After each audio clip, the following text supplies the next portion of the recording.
নমস্কার বন্ধুরা, আবার স্বাগত জানাই শীর্ষা প্রোডাকশানের নতুন ভিডিও নিয়ে, যেটা কি না আপনাদের টেকনিক্যাল সাপোর্টের জন্য কাজে লাগবে।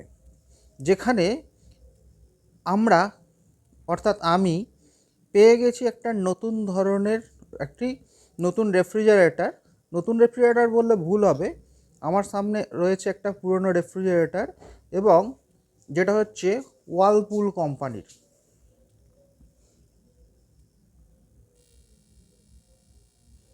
এই ওয়ালপুল কোম্পানির রেফ্রিজারেটর আমি নিয়ে এসেছি।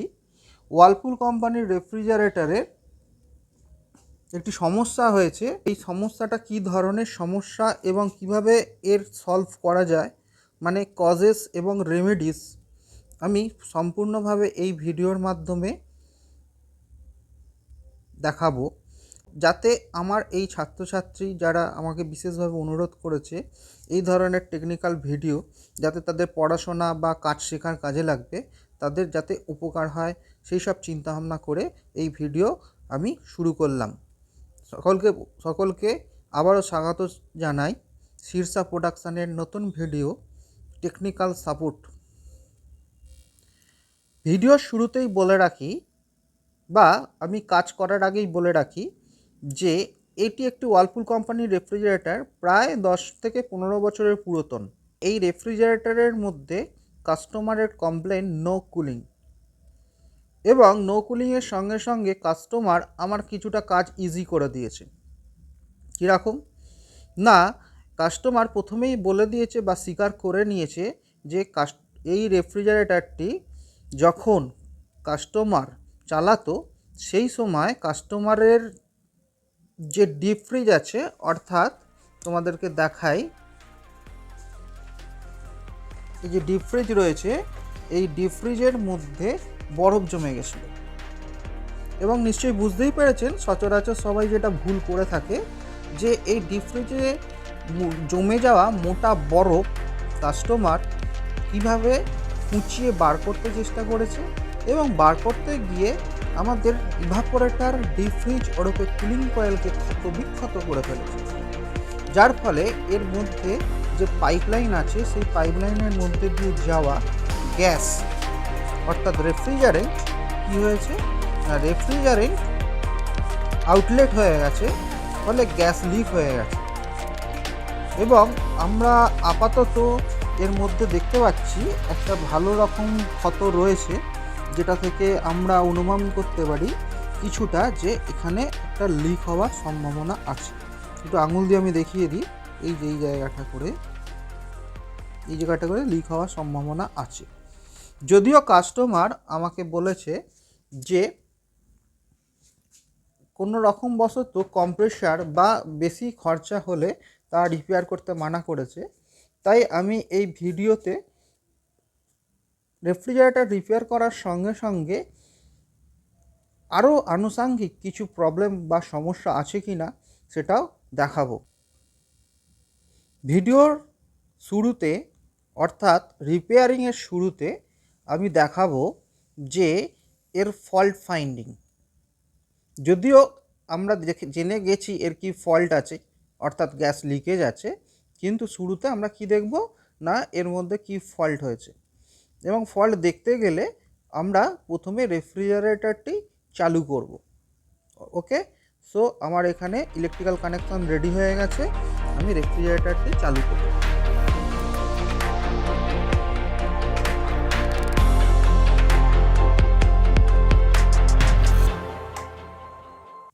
রেফ্রিজারেটর চালু করে দিয়েছি। তার সঙ্গে আমার কাছে কি রয়েছে, ডিজিটাল ক্ল্যাম্প অন মাল্টিমিটার। এটা সম্বন্ধে স্টুডেন্টরা বা যারা টেকনিক্যাল পার্সন তারা সবাই পরিচিত। এবং এই রেফ্রিজারেটরটি চলছে এবং ঠিকঠাক চলছে কি না সেটি দেখার জন্য আমাদেরকে যেটা করতে হয় সেটা হচ্ছে এর কারেন্ট মাপতে হয়, অর্থাৎ অ্যাম্পিয়ার। আমি এরটি অ্যাম্পিয়ার পজিশনে প্রথমে দেব।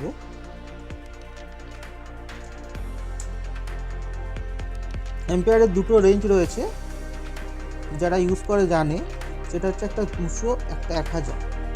ঠিক আছে, 1000 অ্যাম্পিয়ারে একদম লো অ্যাম্পিয়ার কারেন্ট নিচ্ছে, এখানে 0.1 দেখাচ্ছে।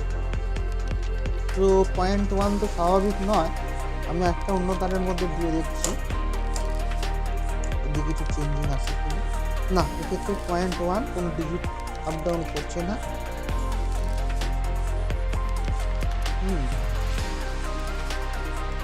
তো এত কম অ্যাম্পিয়ার তো নেওয়ার কথা নয়, যে 0 হয়ে গেল, 0.1 হয়ে গেল, ডিজিট নড়ছে, তার মানে হোল্ড পজিশনে নেই। অনেক লো অ্যাম্পিয়ার নিচ্ছে, যদিও বা মিটার খারাপ হতেও পারে, কিন্তু মিটার খারাপ হলেও এর অ্যাম্পিয়ার অনেক লো নিচ্ছে। তো এ থেকে বোঝা যায় এর মধ্যে রেফ্রিজারেন্ট বা গ্যাস নেই। ঠিক আছে, এর মধ্যে গ্যাস বা রেফ্রিজারেন্ট নেই, তার আরও কিছু প্রমাণ আমরা এখানে দেখব। তো তার জন্য আমরা চলে যাচ্ছি রেফ্রিজারেটরের পিছন দিকে। ওকে, সো রেফ্রিজারেটরের পিছন দিকে আমরা চলে যাব। রেফ্রিজারেটরের পিছনের দিকে এসে আমরা দেখতে পাচ্ছি পেছন দিকে একটি কনডেন্সার আছে, এবং এই কনডেন্সারের সঙ্গে সঙ্গে আমার কম্প্রেসারও দেখতে পাওয়া যাচ্ছে। এবং আমি খুব ভালো করে যদি দেখতে চাই, আমরা একটু কাছে গিয়ে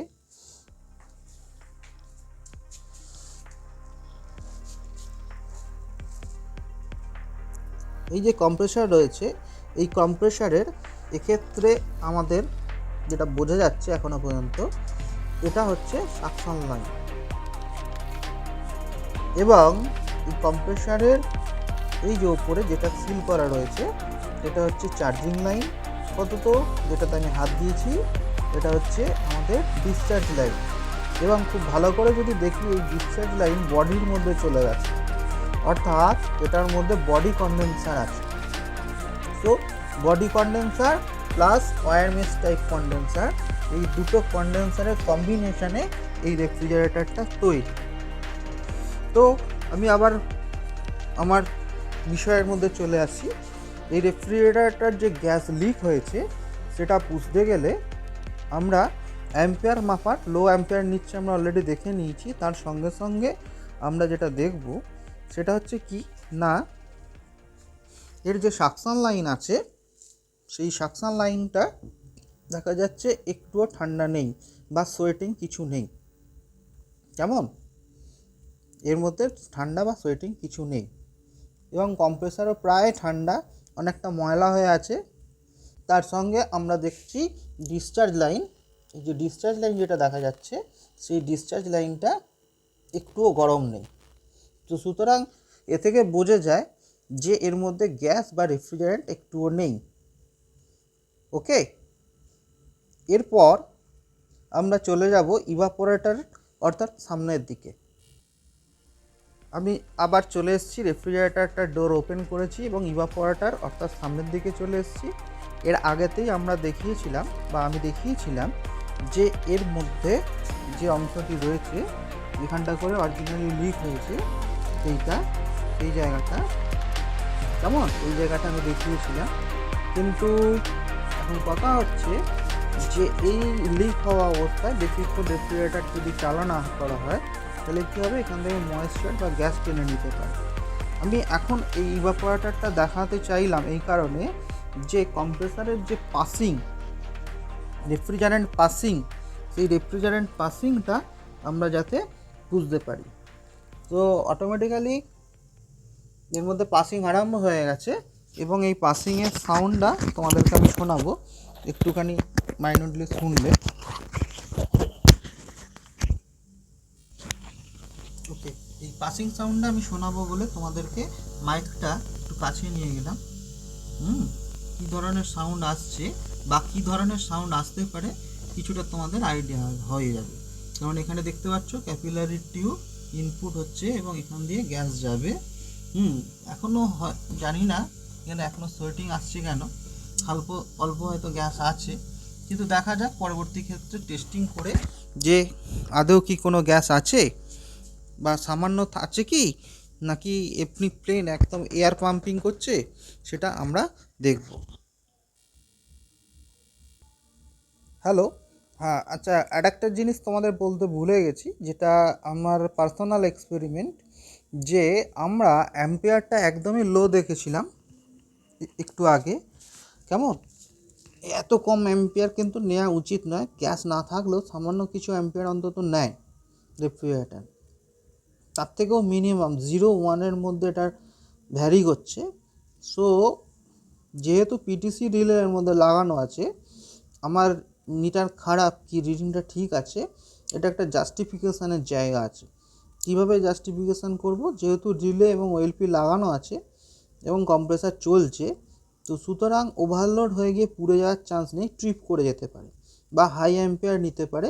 কিভাবে না, আমি এটা বন্ধ করে আর একবার চালু করব সঙ্গে সঙ্গে, তাতেই এই হাই অ্যাম্পিয়ার নিয়ে ট্রিপ করে যাবে। তা থেকেও আমি কিছুটা বুঝতে পারবো যে না, অ্যাম্পিয়ারটা আমাদের ঠিক আছে।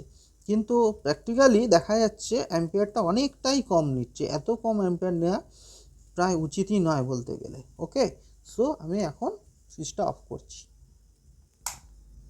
ও, ঠিকই অ্যাম্পিয়ার নিচ্ছে, কারণ অফ করার সঙ্গে সঙ্গে 0 হয়ে গেল। সো সঙ্গে সঙ্গে চালু করলে এটা কী হবে?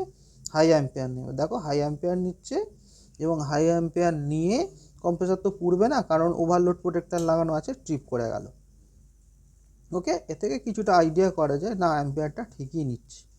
ওকে, তো যেখানে ছিলাম যে আমরা মোটামুটি 90% কনফার্ম যে ইভাপোরেটর বা কুলিং কয়েলের লিক আছে, কিন্তু তা সত্ত্বেও আমরা নিজেদের সেফটির জন্য একটু স্টেপ বাই স্টেপ এটি রিপেয়ারিংয়ের কাজ করব।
এবং ফিশের ভেতর থেকে সাদা রঙের সাকশন পাইপ, যেটা কিছুটা ইনসুলেটেডও করা রয়েছে, সেই পাইপটা অটোমেটিক্যালি আমাদের কোথায় চলে আসছে, যদি ঠিক মতো ফলো আপ করি, ঘুরতে ঘুরতে ঘুরতে ঘুরতে আমাদের কোথায় চলে এলো না, কম্প্রেসারের ভেতরে চলে এলো।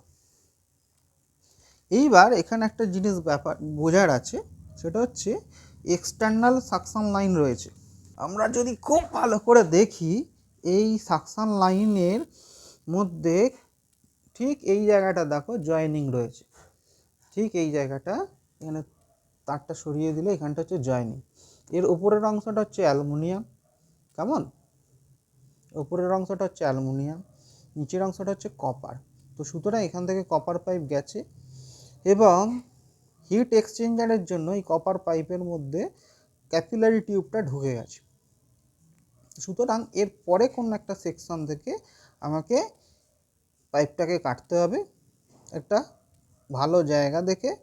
তাতে কী হবে না, আমরা পরবর্তী ক্ষেত্রে কুলিং কয়েলটা যখন নতুন লাগাবো, জুড়তে সুবিধা হবে।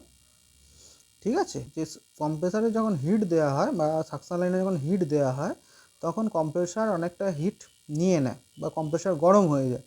আমি যদি একটু ডিফারেন্স রেখে পাইপ লাইনটা কাটি তাহলে কিন্তু সেই সম্ভাবনাটা থাকবে না। তো অতএব আরেকটা যেটা তো প্রথমেই বলেছিলাম যে আমরা কি করব না স্টেপ বাই স্টেপ করব। কুলিং কয়েল তো আমাকে অলরেডি পাল্টাতেই হবে, কিন্তু তাহলেও আমি ক্যাপিলারি টিউব খুললাম না, আমি কি করলাম প্রথমে সাকশন লাইনটা খুলব। এই সাকশন লাইনটা কাটবো বা খোলার জন্য আমার কাছে কি রয়েছে, কপার টিউব কাটার। তোমরা সবাই জানো কপার টিউব কাটার কীভাবে কাজ করে। তো এরপর আমি এই কপার টিউব কাটারটা নিয়ে কাজ করব। তো একটা জায়গা এটাকে আমি প্লেস করব, হ্যাঁ, তোমরা দেখতে থাকো। তোমরা দেখতে পাচ্ছ আমি অলরেডি টিউব কাটারটাকে প্লেস করে দিয়েছি। এরপর ঠিক একইভাবে আমি টিউব কাটারের মাধ্যমে এটাকে কাটতে থাকবো।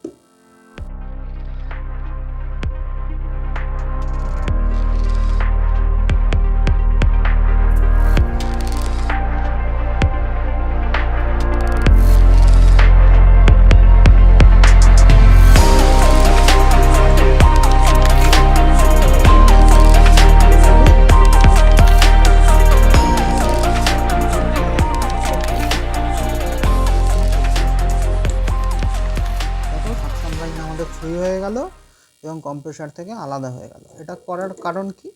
এটা করার কারণ একটাই, যে ইভাপোরেটরে কোন জায়গাটা করে লিক আছে সেই জায়গাটা আমি একদম কনফার্ম হয়ে যাব যে এই জায়গাটা করে আমার লিক আছে।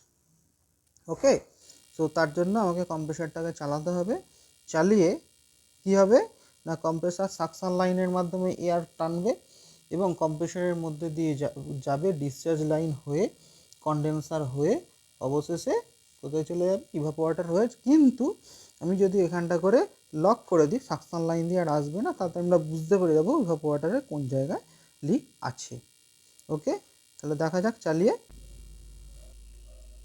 আমাদের ইলেকট্রিক্যাল কানেকশান রেডি হয়ে গেছে, দেখা যাচ্ছে এখান দিয়ে আমি প্লাগ পয়েন্টের মাধ্যমে ইলেকট্রিক্যাল কানেকশান করে দিয়েছি। ঠিক আছে, এইবার আমি ফ্রিজটাকে চালু করব। ফ্রিজটাকে আমি চালু করছি, চলছে কম্প্রেসার এখান থেকে করে, এবং সাউন্ড নিশ্চয়ই বুঝতে পারছো তোমরা, সাউন্ড আসছে এবং এখান দিয়ে হাওয়া আসছে, ফ্লাশিং হবে।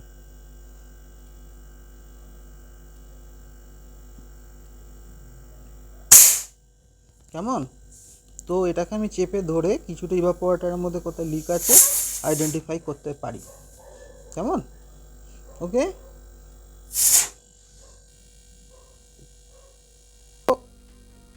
দেখো আমরা ইভাপোরেটরের মধ্যে চলে এসেছি। তো কোনখানে লিক হয়েছে সেটা আমরা দেখব বলে এই জায়গাটা করে আমরা দেখতে পাচ্ছি লিকটা, হাওয়া লাগছে।